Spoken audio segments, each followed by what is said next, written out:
So friends, welcome to Gulbarga Coaching Academy. Today we are going to deal with another video. Before going on the video, it's humble request to kindly subscribe my channel Gulbarga Coaching Academy without wasting time. So now we are going to deal with another important chapter that is related to the Karnataka TET or Central TET or All State TET. Very important part that is related to the development. As you know that there are 6 important theory in the development for the sake of Karnataka TET and the other TET, like the sexual theory by the Sigmund Freud and the psychosocial theory by Erik and Erikson, and the cognitive development theory by the Jean Piaget, environmental theory by the Bronfenbrenner, moral development theory by the Kohlberg, and the social development theory by Vygotsky. So among these are called as the development theory, which included in the child development. So as today we are going to deal with very important theory of the Jean Piaget, that is called as the cognitive development, child development and pedagogy. Cognitive development in Urdu it is called as the idraki nasho-numa. Idraki nasho-numa. So what is the meaning of this cognition? Means process of thinking.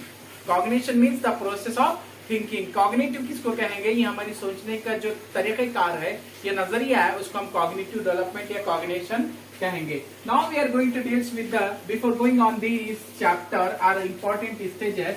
We have to know about these points which are included in the theory. So scheme, the first is the scheme or a schema, a small pocket of knowledge. In other words, we can say that small pockets of knowledge which takes place by the means of which means the physical activities and the cognitive activities.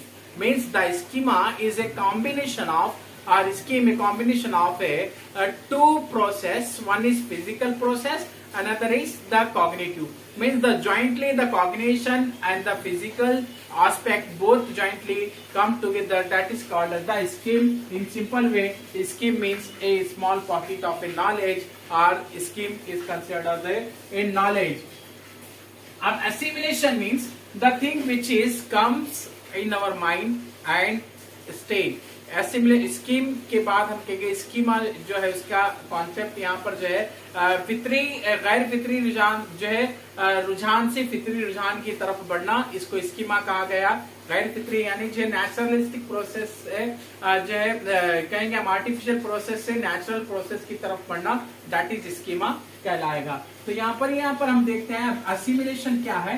अलग अलग तरह के जो schemes है, small छोटे छोटे जो है ऑर्गेनाइजर्स जो है नॉलेज को इकट्ठा करके हमारे माइंड में सेट करते हैं, वो असिमिलेशन होता है. असिमिलेशन जैसे ही होगा, असिमिलेशन को जब हम अपडेट करते हैं, असिमिलेशन इंतजाम होता है स्कीम का, नॉलेज का हमारे मेंटल प्रोसेस में आता है नॉलेज. जब वहां पर ठहरता है, उसके अंदर अपडेटेड जो चीजें आती हैं हम उसको कहेंगे accommodation. For example we have a mobile phone. Mobile phone आपके पास एग्जाम्पल है. मोबाइल फोन जैसे हम परचेज करते हैं, उसके अंदर सॉफ्टवेयर डालते हैं, लेकिन कुछ टाइम के बाद जो अपडेट दिखाता है. जो अपडेट दिखा रहा है वो मुताबिकत पैदा करा, यानी उसको हम कहेंगे अकोमोडेशन कहेंगे.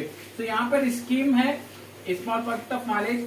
जब माइंड में आया, जब हमारे पास जहन में जो जहनशीन हुआ, असिमिलेशन हो गया, यानी जो है वहां पर जाकर रुक गया. उसके बाद हम बात करते हैं अकोमोडेशन.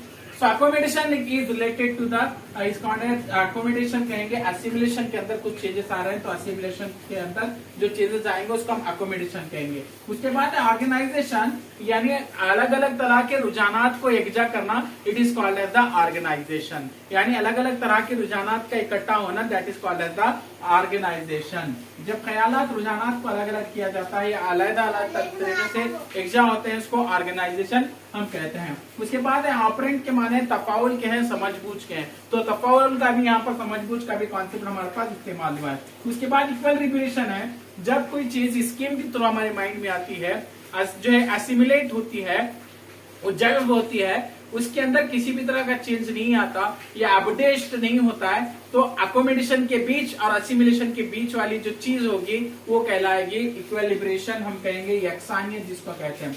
उसके बाद डिसेंट्रलाइजेशन है, यानी जो है रुझानात का अलग हमारे पास जितने भी रुझानात होते हैं, किसी एक मौजू से किसी एक टॉपिक से नहीं होते हैं. रुझानात हमारी थिंकिंग के अंदर अलग होते हैं. लामरकजियत होती है, रुझानात की लामरकजियत होती है, तो इसी को डिसेंट्रलाइजेशन कहा गया. उसके बाद cognition simply defined as a process of thinking. Cognition is a process of thinking. A process of thinking is called as cognition. Next is stages of the development, हम कहेंगे इदराकी नशोनुमा के जो क्या है स्टेजेस है, यहाँ पर स्टेजेस ऑफ डेवलपमेंट इदराकी नशोनुमा के जो है। सबसे पहला स्टेज हमारे पास है that is called as the sensory motor stage, that stage called as sensory motor stage. So sensory motor stage is basically a child reflect through a sense in the, we can say that cause and effect का मामला है। यहाँ पर जो कहेंगे हम जो वजह और तासुर जो है वो दोनों चीजें यहाँ पर होती हैं। वजह और तासुर का रुझान यहाँ पर जो है हम कहेंगे यहाँ पर सेंसरी मोटर स्टेज जिसको कहा गया है,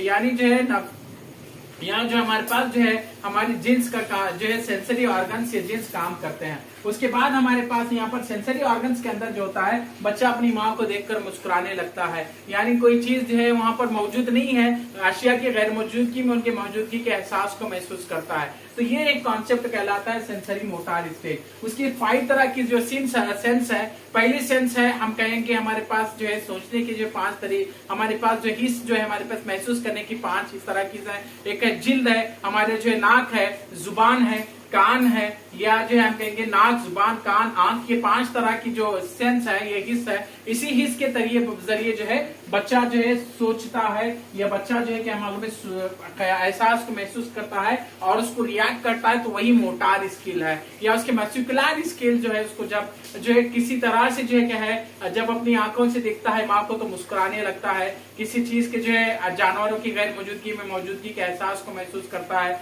ये किसी चीज के जो है बजने, फॉर एग्जाम्पल सीडी प्लेयर बजता है, अगर सीडी प्लेयर नहीं भी बजा है तो करीब जाकर उसको बजाने की कोशिश करता है। तो ये तमाम चीजें जो है होती हैं, तो सेंसरी मोटार स्टेज यहाँ पर होता है। तो ये स्टेज है 0 से 2 साल तक का, ये मरहला जो है सेंसरी मोटार स्टेज में आता है। उसके बाद अगला जो हमारा जो अगला मरहला है that is called as the operant जो है प्री ऑपरेशनल स्टेज कहेंगे। This stage is called as the symbolic stage. यहाँ पर जो है सिंबॉलिक स्टेज कहेंगे हम जो है बच्चे के अंदर जो है सिंबॉलिकली या जो हम कहेंगे किसी एक नुक्ता या निशान के तौर पर जो है उसका सोच, उसका रुझान जो है क्या मालूम है फरोग पाता है। मिसाल के तौर पर मैं आपको एग्जाम्पल दूं, एक छोटा बच्चा है, अगर वो आप अपने बाप के रूबरू बैठा है जिसकी उम्र 2 से 7 साल है, वो जब देखता है अपने बाप को जो है लैपटॉप इस्तेमाल कर रहे हैं तो लैपटॉप को देखेगा, लैपटॉप को जैसे ही जो है देखने के बाद जब माँ के मेकअप बॉक्स को देखेगा या किसी चीज को ओपन करते हुए देखेगा या कोई चीज जो इस तरह से ओपन होती है तो उसको जो है ये नजर आएगा कि ये भी लैपटॉप की जैसा ही है। इसी तरह किसी बच्चे के पास जो है पेन होगा, जब हम उसको मिसाइल बताएंगे या रॉकेट बताएंगे तो वो चीजें भी उसके अंदर ज़हन नशीन होगी, वो पेन को रॉकेट से मुशाबियत जो है पैदा करना शुरू करेगा। तो एक शय से दूसरे शय के अंदर मुशाबियत पैदा करते हुए रुझान को जो है फरोग देने का जो काम होगा वो सिंबॉलिकली वो चीजों को देखना शुरू करेगा। जो भी चीज जो है पतली होगी उसके अंदर पानी महसूस करेगा। फॉर एग्जाम्पल चाय पी रहा है तो कोई और चीज जो चॉकलेट हो जाएगी, चॉकलेट कलर की होगी, उसे भी चाय कहना शुरू करेगा। या इसी तरह की कोई भी चीज होगी दो जो चीजों के दरमियान मुताबिकत होगी तो एक रुझान दोनों चीजों को एक जोड़ेगा। तो सिंबॉलिकली जो थिंकिंग है वो डेवलप होती है प्री ऑपरेशनल पीरियड जो 2 से 7 साल का एरा है। इसको हम जो है यहाँ सेंसरी, इसी जवाबी अमल सेंसरी स्टेज को कहते हैं। यहाँ पर जो इब्तिदाई तफावली मरहला जिसको हम कहते हैं वो है 2 से 7 साल। सिंबॉलिकली यानी जो निशानात के तौर पर एक चीज को दूसरी चीज से मुताबिकत पैदा करता है। तो यहाँ पर देखिए और एक चीज आती है कॉन्क्रीट स्टेज। कॉन्क्रीट स्टेज को कहते हैं लॉजिकल हंकिंग यानी logical promotion of the logical जो हम कहेंगे operation. In this period a child is capable for the logical operation. यहाँ पर इस उम्र में बच्चा जो है मंतकी तौर पर जो है लॉजिकल ऑपरेशन करता है। इस पीरियड में जो है रिवर्सिबिलिटी सीखता है। यहाँ पर इरिवर्सिबिलिटी का कॉन्सेप्ट है। यहाँ पर चीजों को जो है हिरार्की के तौर पर देखता है। यहाँ पर जो रिटर्न हिरार्की वापस जो है हम कहेंगे रिवर्सिबिलिटी, जैसे फॉर एग्जांपल अगर बच्चा 1 2 3 4 5 6 7 8 सीखता है, इस स्टेज में सीखता है, तो इस स्टेज में आने के बाद जो है वो 10 9 8 7 6 5 4 3 2 1 तक भी आपको आएगा। ये इसको रिवर्सिबिलिटी कहते हैं। तो यहाँ पर लॉजिकल ऑपरेशन करने की जो सलाहियत बच्चे के अंदर फरोग पाती है या जो है प्रोमोट होती है वो कॉन्क्रीट स्टेज जो जीन प्याजे का 3rd स्टेज है जिसको हम कहेंगे 7 to 11 ईयर्स का है। उसके बाद फॉर्मल ऑपरेशन स्टेज कहेंगे। इस स्टेज को कहते हैं डीलिंग विद ट्रूथ और development of the rational concept और रैशनलिज्म या मजबती या मंतकी जो है तस्वुर उसके अंदर जो है पूरी तरह से फरोग पाएगा। वो रियलिटी को फेस करेगा। फॉर एग्जाम्पल 11 ईयर ऑनवर्ड्स के मानी में जब बात करते हैं एडोलेसेंट पीरियड से, तो एक बच्चा इतना कैपेबल हो जाएगा या कि वो चीजों को जो महसूस करेगा। फॉर एग्जाम्पल मैं कहूंगा कि जो है लैपटॉप और मेकअप बॉक्स को, मेकअप बॉक्स दिखाकर लैपटॉप कहूंगा, लैपटॉप दिखाकर मेकअप बॉक्स होगा, तो बच्चा कहेगा नो ये मेकअप बॉक्स है, ये लैपटॉप है। ये चीजों के दरमियान जो फैक्ट को महसूस करेगा, उसके ख्यालात, उसके सोचने की सलाहियत जो है उसत पाएगी, वो ज्यादा से ज्यादा जो है सोच सकेगा। तो ये चीजें जो है क्या है, जीन प्याजे ने बताने की कोशिश की। इदराकी नशोनुमा याद रखें, पहले जो है बच्चा अपने सेंस से सीखता है, यानी जो अपनी हिस्सियात से सीखता है। 5 तरह के सेंस जो है, जैसे हमारे जो पास है नोज है, टंग है, जुबान जिसको हम कहते हैं, ईयर है, कान है, आंख है, ये आईज जिसको कहते हैं, या स्किन है। तो ये 5 सेंसरी ऑर्गन से सीखता है। जैसे कि मारिया मोंटेसरी ने भी कहा था कि सेंसरी एजुकेशन का कॉन्सेप्ट उन्हें न भी दिया था। उसके बाद प्री ऑपरेशनल स्टेज है, इस स्टेज में बच्चा सिंबॉलिकली चीजों को कंपेयर करते हुए सीखता है। इसी तरह कॉन्क्रीट ऑप्शन है, यहाँ पर लॉजिकल ऑपरेशन करता है, लॉजिकल हंकिंग करता है, तो ये इसमें कॉन्सेप्ट आता है। उसके बाद है फॉर्मल ऑपरेशन स्टेज, जिसको हम कहेंगे, इस स्टेज के अंदर जो है बच्चे के अंदर रियलिटी को फेस करने की, डीलिंग विद ट्रूथ कहेंगे, what is right what is wrong, ये चीजों की जो है तफहीम, ये ख्यालात को जो अपने एग्जा करना है, ये तस्वुरात को जो है बताता है। तो ये जो डेवलपमेंट होगा, ये डेवलपमेंट होगा उसके फॉर्मल ऑपरेशनल स्टेज में। तो और एक बात याद रखिए, उर्दू में इसको कहेंगे सेंसरी मोटा हिस्सी जवाबी अमल कहेंगे, इब्तिदाई तफाउली मरहला कहेंगे, थर्ड स्टेज को जो है तफाउली मरहला कहेंगे, फोर्थ जो है तशकीली तफाउली मरहला कहेंगे। तो ये तमाम चीजें हैं यहाँ पर, असिमिलेशन, अकोमोडेशन, स्कीम, स्कीमा, ये प्रोसेस, पूरी तमाम चीजें आपके रूबरू मैंने रखी। उम्मीद है कि आप तमाम चीजें समझ में आई। इससे रिलेटेड जो सवालात की नोयत होगी, किस तरह होगी, हम देखते हैं पिछले इम्तिहानात में हर एक जो है कि फॉर एग्जाम्पल यहाँ पर सेंसरी कॉन्सेप्ट पूछा तो सेंस से रिलेटेड सवाल आपको पूछ सकता है। ऐसे नहीं पूछा कि सेंसरी स्टेज पहला स्टेज कौन सा है। एक क्वेश्चन आया था रीअरेंज करके सही तरतीब में देना है, तो ये सवाल आया था इससे पहले के एग्जाम में। इससे पहले के एग्जाम में जो है यहाँ पर ठोस तस्वीर जो है लॉजिकल अंकिंग का क्वेश्चन पूछा इससे पहले के इम्तिहानात में। तो ये सवाल आते हैं, स्टेजेस आपको दिखने में 4 दिख रहे हैं, मगर तस्वीरात बहुत सारे हैं। रुझानात को समझने की जरूरत है।